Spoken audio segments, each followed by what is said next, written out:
ഇന്ന് ഏപ്രിൽ 30 ശനി.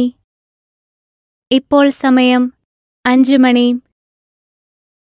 വിശുദ്ധ പൗലോസ്ലീഹ തിമോത്തിയോസിന് എഴുതിയ 2-ാം ലേഖനം 3-ാം അധ്യായം 16-ാം വാക്യം.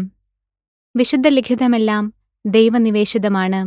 അവ പ്രബോധനത്തിനും ശാസനത്തിനും തെറ്റുതിരുത്തലിനും നീതിയിലുള്ള പരിശീലനത്തിനും ഉപകരിക്കുന്നു.